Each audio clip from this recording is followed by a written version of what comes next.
Hi everybody, TJ Mack Vintage Cards and Nostalgia here, and in today's video I want to talk about how I built my collection. Now the purpose of this video is not to give you advice on how to build a collection, because to me how we collect is unique to each of us, and it's really not my place to tell you how to collect. Rather, I want to share my journey as an adult collector and the joy that it has brought me. Now, I got back into collecting around 1998 when I was 23 years old. Now, I didn't start out buying baseball cards. What brought me back into collecting is starting lineups. I collected baseball, football, and basketball SLUs in the late 80s until about 1990. Now, I had quite a few of them, including some of the tougher to find regional items that were available in my area. I left many of them in the packages, and I kept them from my childhood. When I got back into it, I started buying them on eBay and at local department stores. As you can see here, there's a Roger Clemens from when I was a kid, and then next to that is a Pedro Martinez that I bought later on. Over time, I amassed a pretty large collection of them, and then when my wife and I moved into our first house in 1999, there was a finished basement. It was a smaller home, but being the basement was finished, it gave me some space to put some of my sports items on display. I just remember being so excited to be able to decorate the basement with all of my starting lineups and the different sport items that I've acquired over the years.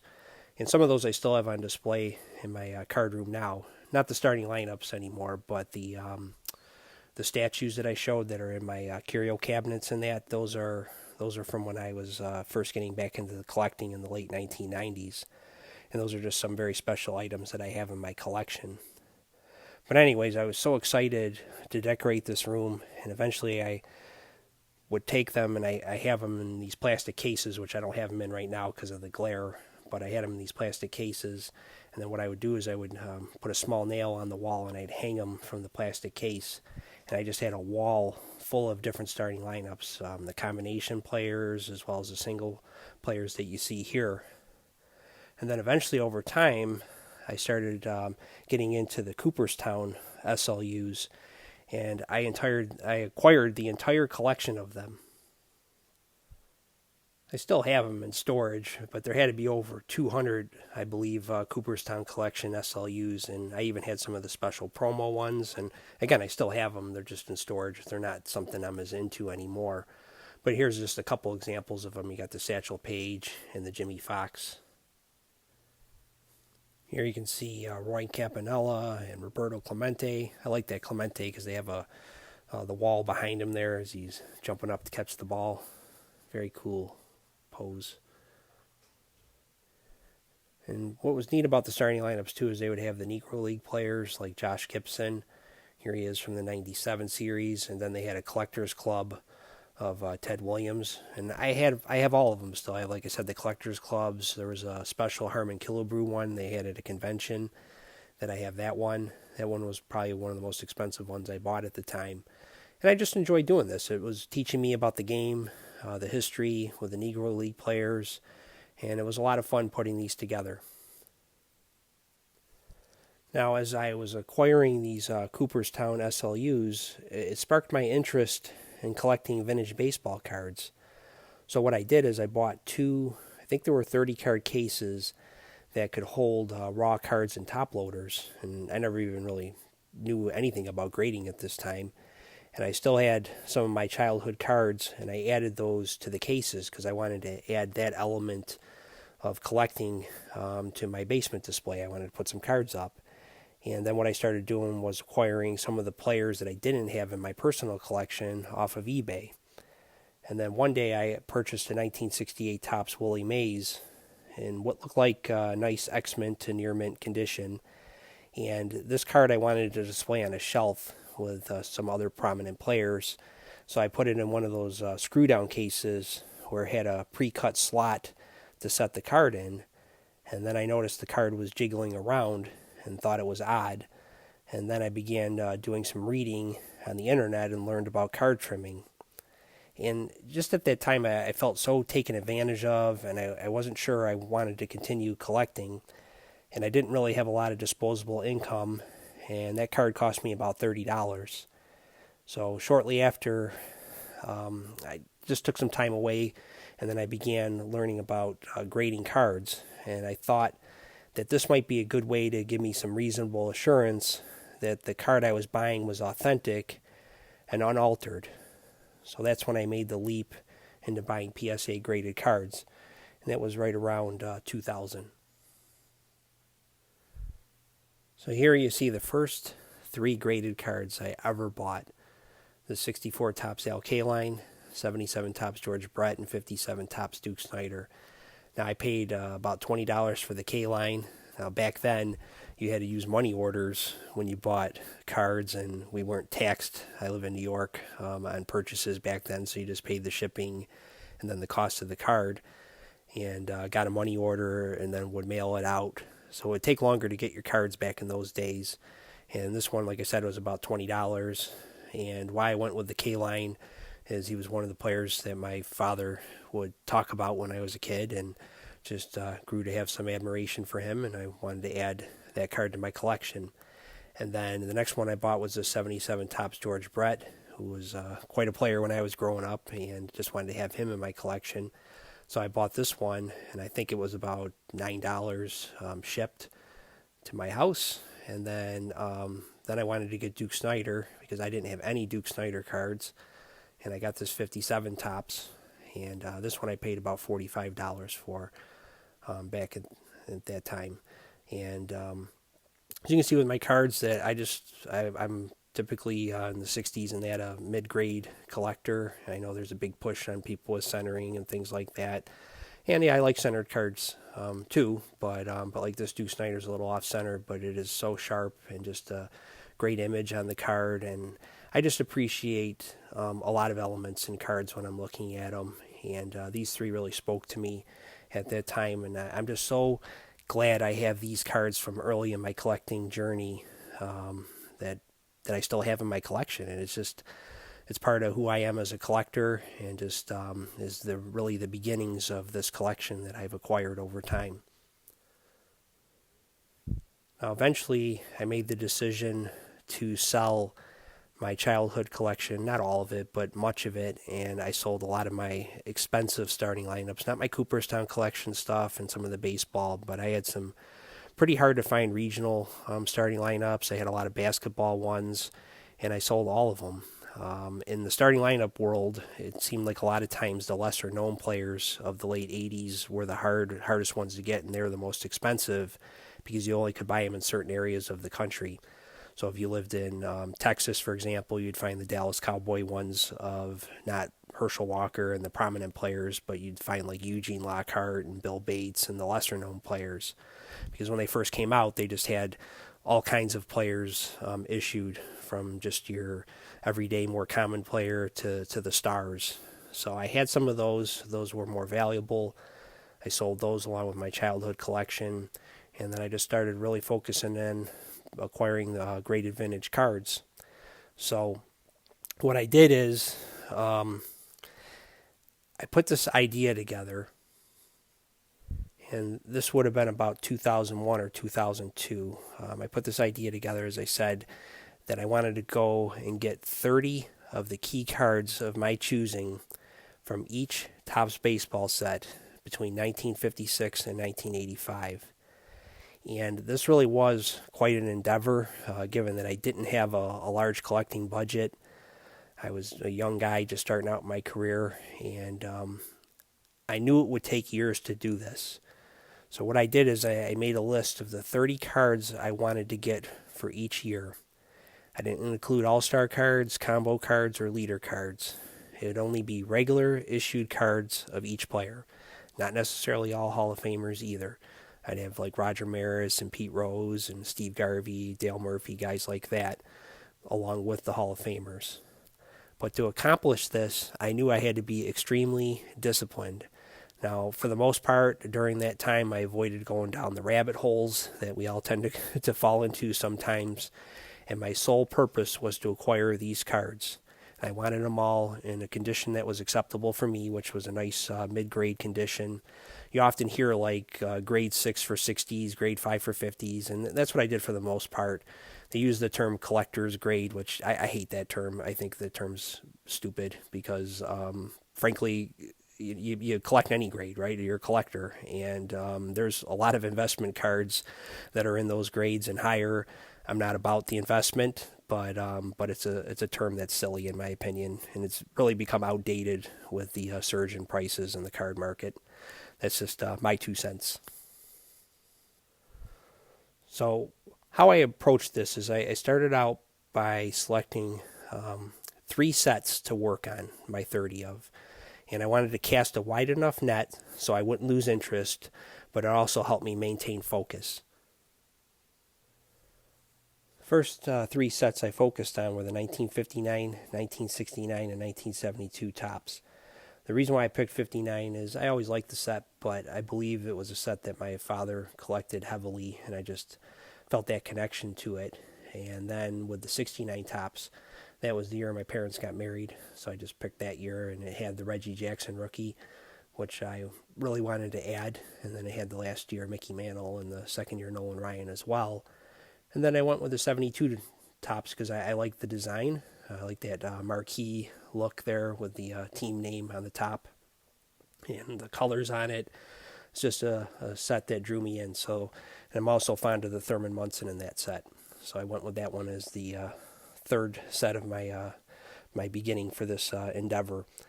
So I saved my money each month, and then I also used money I got for my birthday and Christmas, and then my family would even get involved and get me cards as gifts.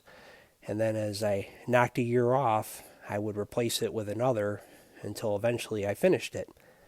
It took me 13 years to finish 1956 to 1985, and then I expanded after that to 1986 Topps, and then 87 to 89 Topps Tiffany. And now all those are complete, and as I've mentioned several times, except for a few from 1989 that I just haven't worked on too intently lately. Around 2008, I decided I wanted to start to branch out into other sports.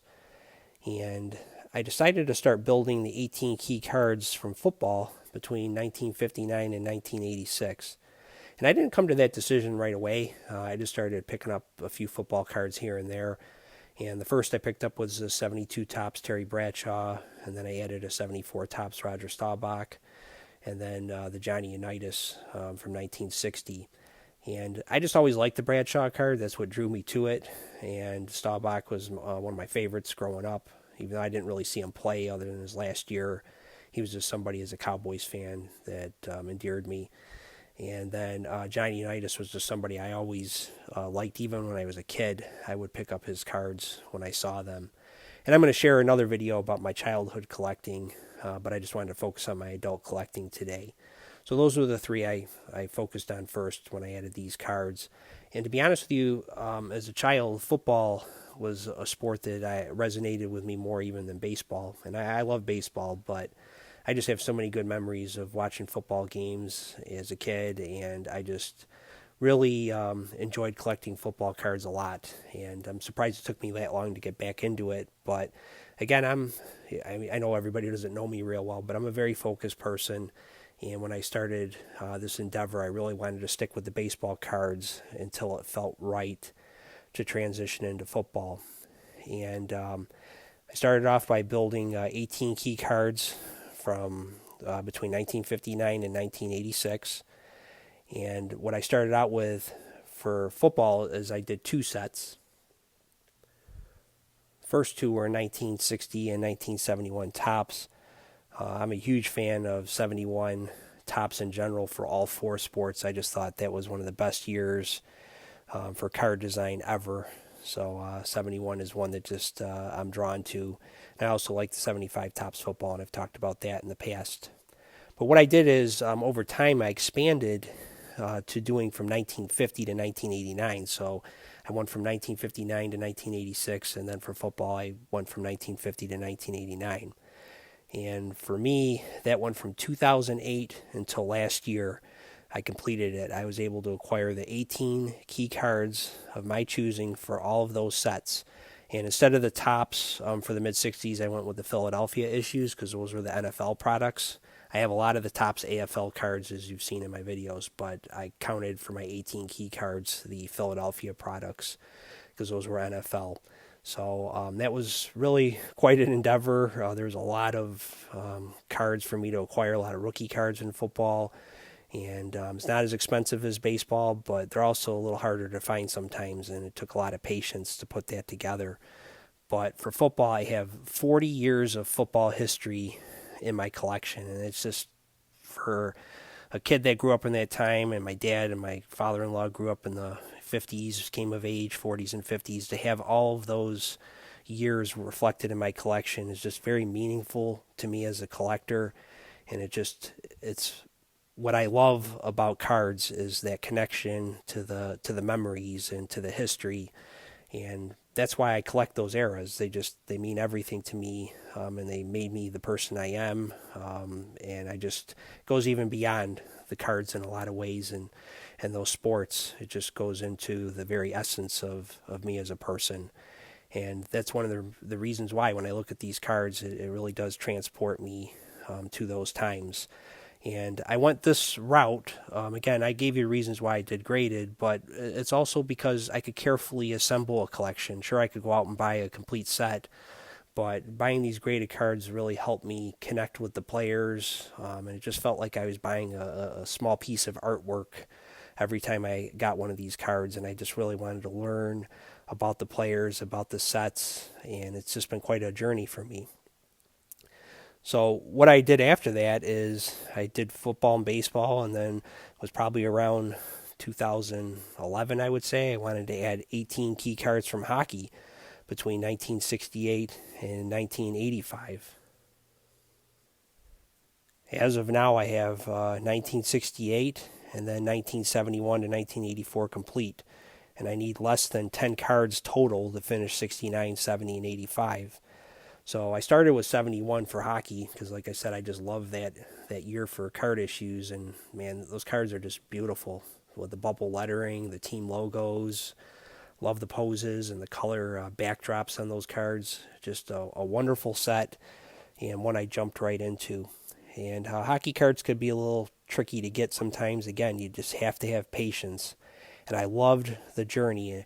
And it really helped with my budget and my finances by taking my time to find those cards that I wanted to acquire and just casting just enough, a wide enough net, so I wasn't, having too many cards to look for, but just enough to keep me going because my finances were limited and I wanted to build a memorable collection for me, and that's just how I went about it.